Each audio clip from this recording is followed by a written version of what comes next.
Catherine a encore un sujet à traiter avec nous aujourd'hui. Alors, on est très heureux de te réaccueillir avec nous. Merci. Je te cède la parole, ma chère. Ça fait plaisir d'être là aussi, une petite 5e avant nos vacances. Ouais. Et aujourd'hui, on rentre sur le 3e sujet du top 5 que vous nous aviez demandé. Donc, pour répondre à vos besoins, aujourd'hui, on va parler de comment préserver son sentiment de compétence. C'est drôlement dit, mais je vous explique tout de suite c'est quoi le sentiment de compétence. C'est le sentiment de se sentir à la hauteur ou de sentir qu'on a les capacités de faire face aux situations. Puis on a été tellement ébranlés ces temps-ci qu'il y a bien du monde qui ont vécu plus un sentiment d'incompétence. Puis ça, ça vient avec des sentiments de culpabilité, de se sentir poche, pas à la hauteur, pas capable de faire face à la situation, inadéquat, comme un peu à côté de la plaque. Puis je sais pas si vous vous souvenez, dans une des premières chroniques, j'avais parlé du ciné, qui étaient les 4 éléments là, qui font jaillir le stress en nous. Le « et » qui était l'ego menacé, c'est ça, là, ce sentiment-là là, qu'on l'a pas ou qu'on n'y arrivera pas. Et ça fait vraiment augmenter notre stress. Puis comme c'est assez insidieux, je trouvais important, puis c'était un des top. Donc, comme on voit, c'est le 3e. Là. Fait que les gens, ils sentent beaucoup, ça veut dire, mais on ne sait souvent pas quoi faire avec ça, puis c'est comme caché en nous. Fait que je vais essayer de lever le voile, vous mettre de la lumière là-dessus, puis vous donner des trucs pour pouvoir déjouer tout ça. Alors, je vais essayer de garder ça simple. Je sais que ça ne sera pas nécessairement facile à mettre en place, mais vous avez les autres outils pour vous motiver à y arriver. Donc, comment y arriver? C'est ça, quand je dis c'est simple, c'est de faire le plein de réussites ou de bons coups ou de moments où on se sent adéquat finalement pour se convaincre, donc pour reconnaître profondément que oui, on peut être à la hauteur et qu'on est compétent. Donc, c'est pour ne pas éviter qu'un mauvais coup fasse en sorte que ça fasse tout dégringoler ça. Donc, j'ai mis 2 personnages qui sont, on sent, ils ont de l'aplomb, mais ils ne sont pas nécessairement vanteurs, ils n'ont peut-être pas de la broue, ils sont juste comme calmes et prêts à faire face aux situations. Donc, je trouvais intéressant de les mettre comme ça. Dans le fond, leur truc à eux, ça a l'air banal, mais c'est que souvent, quand je parle du sentiment de compétence, je parle d'un seau. C'est comme si on a un seau à l'intérieur de nous, puis il faut le remplir de ce sentiment-là, puis ça fluctue. Vous allez voir pourquoi. Des fois, c'est des trous. Des fois, c'est qu'on n'en laisse pas assez rentrer. Ça s'évapore peut-être. Mais il reste qu'on est comme gardien de ce seau-là. Puis si on ne sait pas qu'il existe, on peut moins en prendre soin. Fait qu'aujourd'hui, je vais en parler. Donc, ça va être de prendre soin de votre propre seau personnel. Fait que la première affaire pour remplir un seau d'eau, s'assurer d'avoir enlevé le couvercle. Puis, il y a bien des choses qu'on ne laisse pas entrer. Parce que souvent, puis là, j'ai mis le plus gros point, nos exigences ne sont pas toujours réalistes. Et des exigences en ce moment, on en a parlé souvent, Luc, tu as ramené la barre justement pour dire aux gens, en ce moment, ça ne peut pas être les mêmes exigences qu'avant la pandémie. On est en adaptation, on a un niveau d'énergie ou de stress qui est augmenté ou qui est à la baisse. Donc, il faut se dire qu'on n'a pas les mêmes ressources qu'à l'habitude, puis il faut ajuster nos exigences en fonction de ça. Donc, comment on peut faire ça pour pouvoir avoir ce qui est notre priorité? On en a parlé beaucoup. C'est que oui, la priorité comme travailleur, c'est d'amener une contribution, mais une contribution durable, pas une contribution qui va faire que ma santé va prendre le bord. Comment je fais pour faire ça? Des exigences réalistes peuvent nous aider en ce sens-là. Donc, il faut ajuster notre barre au bon niveau. Parce que comment tu veux réussir si, je ne sais pas, moi, tu es un sportif de salon, puis tu te mets la barre d'aller monter l'Everest la semaine prochaine? C'est juste impossible. Alors, mettre la barre au bon niveau, il faut s'assurer qu'on met la barre à un niveau qui est réaliste par rapport aux ressources qu'on a à l'intérieur de soi. Aujourd'hui, je peux-tu la faire, ma to-do list de 12 affaires, ou c'est juste impossible parce que j'ai pas dormi de la nuit puis je me sens plus fatiguée ou parce que finalement, je sais que là, on vient d'annoncer quelque chose puis il va rentrer plein d'emails aujourd'hui. Il faut que je revoie ma liste parce que sinon, c'est sûr que je vais avoir un sentiment de ne pas l'avoir réussi. Mais pas parce que je suis poche, mais le cerveau, c'est ça qui enregistre, par exemple. Fait que si on n'engage pas nos exigences, le risque, c'est qu'on dise « Ah, j'ai pas réussi ». Donc, on n'arrive pas à rentrer ça dans notre seau, j'allais dire, dans notre boîte. Aussi, j'ai parlé de valider les nouvelles attentes. Impossible que les attentes soient restées les mêmes parce que le contexte a trop changé. Donc, si les attentes semblent être restées les mêmes, allez valider avec votre patron, avec vos clients internes pour dire bien, comment on revoit ça parce que faut ensemble s'aider à être réaliste. J'ai une collègue aussi, elle va demander du feedback. Par exemple, je ne sais pas, moi, elle a préparé une présentation, puis elle la sent jamais assez bonne, puis elle va aller chercher du feedback avec d'autres collègues pour dire, ben ça fait-tu la job? Tu sais, pour ramener le tir, des fois, on s'en demande plus que le client demande. Donc, à faire attention, ce niveau de barre-là pour nous permettre d'avoir des réussites. D'autres conditions pour s'aider à réussir, bien, des fois, c'est de morceler aussi les gros projets en plus petits. Fait qu'au lieu de sentir que la réussite va être ultime très loin, on la ramène à des choses qui sont faisables à plus court terme, fait qu'on peut cumuler plus souvent un sentiment d'avoir réalisé ou avoir été compétent à compléter une tâche. Puis aussi, faites attention, mettez-vous pas des exigences sur lesquelles vous n'avez pas de contrôle. Puis des fois, on fait ça. Fait que là, il y a quelque chose qui flotte, puis tout de suite, c'est comme si là, on devient coupable. Time out, là, il y avait le temps, les ressources, les autres collègues, le timing, les changements de priorité.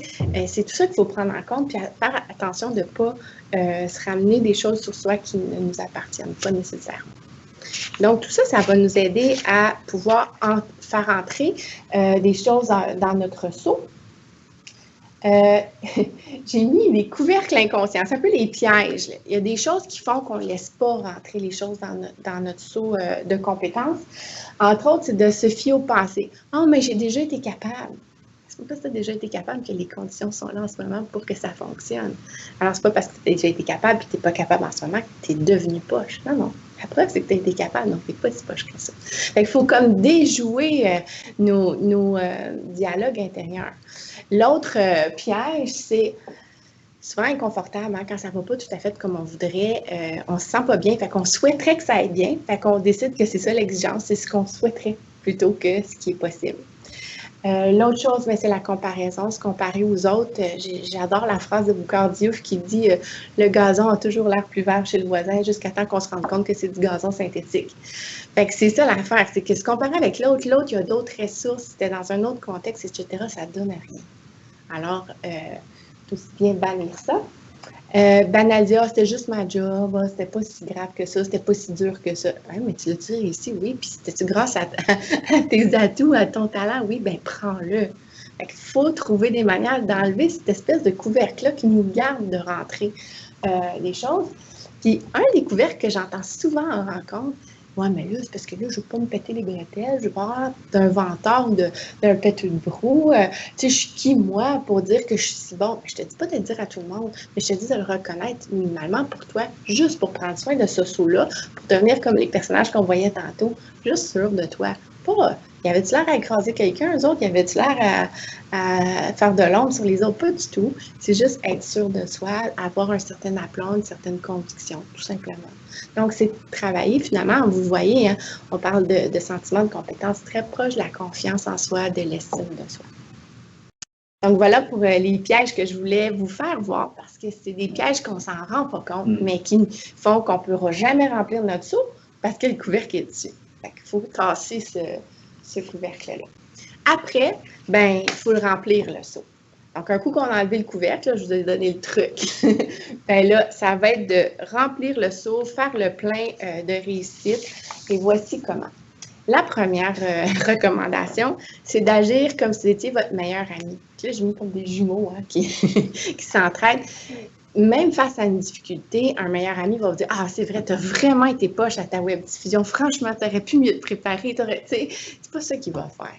Alors, ramenez-vous à ce niveau-là par rapport à vous-même. Ben, qu'est-ce que tu dirais à un ami pour y remonter le moral tout en restant réaliste? Et nos amis, si on leur fait confiance souvent, parce qu'ils sont quand même nous donner leur juste aussi, mais on sent que c'est fait avec bienveillance, avec amour. Attention à la comparaison, c'est du poison en concentré. J'en ai parlé tantôt, fait que je ne m'étendrai pas sur le sujet, mais c'est quelque chose que les gens font très souvent. Ils mettent le niveau d'exigence en fonction de ce qu'ils pensent que Puis c'est ce qu'ils pensent que les autres sont capables de faire. Parce que, tu sais, sur Facebook, tout le monde, ça va bien, hein? Fait que là, notre gauge devient, la vie devrait aller bien tous les jours, avec un sourire, une photo parfaite. C'est pas ça, la vraie vie. Fait que la comparaison, vraiment, vient vraiment nous jouer des tours, je dirais, sur une base régulière. Une autre idée que j'ai eue, que je pense qui pourrait nous aider, c'est de se rappeler qu'on est en transition. Là, on est en train de se déplacer vers une nouvelle normalité, qu'on essaie de se créer un peu à chaque jour. On est en train d'apprendre des mille et une choses. On est déstabilisé à tout moment. Il faut voir comment on peut se donner le temps de trouver des nouveaux repères, se donner le droit d'apprendre, de ne pas être bon tout de suite. Il faut comme slacker un peu la pédale sur, ça revient à nos exigences quelque part, puis pas hésiter aussi à s'entraider, dire, ben, regarde, moi je suis peut-être pas top là-dedans, mais lui, il maîtrise ce logiciel-là, peut-être qu'on peut s'entraider, je vais l'apprendre plus vite, des choses comme ça. Donc, rester conscient qu'on est en transition en ce moment pour rester bienveillant ou indulgent jusqu'à un certain point par rapport à soi. Puis finalement, apprendre l'auto-reconnaissance ou la reconnaissance. C'est-à-dire que sûrement que dans votre travail, vous recevez du feedback positif, mais est-ce que vous le laissez vraiment rentrer? Est-ce que vous dites merci ou vous dites « oh, c'est juste ma job ». Quand tu fais ça, là, c'est un couvercle. Quand tu dis merci, tu le laisses rentrer. Donc, c'est pas toujours facile. Je me fais reprendre souvent par mes coachs, mes collègues à qui j'ai servi cette leçon-là. Ils me la reçoivent bien souvent. Donc, c'est ça. Comment vous faites quand on vous donne du feedback positif pour le rentrer dans votre seau, puis contribuer à le remplir? Et comment vous arrivez à vous-même réaliser c'est quoi vos bons coups que vous avez fait dans la journée ou dans la semaine. Fait que ça, des fois, ça aide de les noter parce que on est tellement dans mille affaires qu'on les oublie ou de quoi que ce soit. Il y en a qui se montent une liste pour pouvoir y retourner quand ils filent le push. C'est une bonne façon. Dans le cadre des groupes de discussion avec les gestionnaires, il y a une gestionnaire qui a d'ailleurs fait une petite capsule vidéo là, sur les trucs c'est bon pour le moral, là, où est-ce qu'on s'échange des trucs. Puis je trouvais que cette personne-là nous a amené une phrase, j'ai même mis une baguette magique, là. Alors c'est une phrase qui peut faire toute la différence. Vous pouvez l'écrire dans le creux de votre main à chaque matin pour vous en souvenir. C'est « Est-ce que j'ai fait mon possible avec les ressources disponibles? » Les ressources disponibles de temps, d'argent, de possibilités dans l'horaire, d'enfants, les pads, de whatever qui était votre réalité cette journée-là. Puis les ressources intérieures aussi. Est-ce que j'avais l'énergie aujourd'hui ou la concentration qui me permettait de faire ça? Alors, est-ce que j'ai fait mon possible avec les ressources qui étaient disponibles? Ça nous ramène le gauge d'habitude un peu plus au bon endroit. Alors, voilà pour les trucs de bienveillance. Maintenant, je vous encouragerais à déployer ou à redéployer vos forces davantage. Autrement dit, vous aviez des forces avant la pandémie ou avant cette journée que vous filez poche. Bien, c'est pas parce que vous ne les voyez pas qu'ils sont perdus, c'est juste que vous ne les voyez pas en ce moment. Donc, c'est une bonne chose de faire l'exercice de noter nos forces pour les avoir. Souvent, je demande ça aux gens, puis il en sort 2, 3, puis là, je dis non, j'en veux au moins une douzaine sur ta liste. C'est clair que si tu fais une job de ce type-là, tu amènes des choses, des talents, des compétences que tu amènes à la table. Donc, il faut les ramener à notre conscience, donc de les écrire, c'est un très bon truc.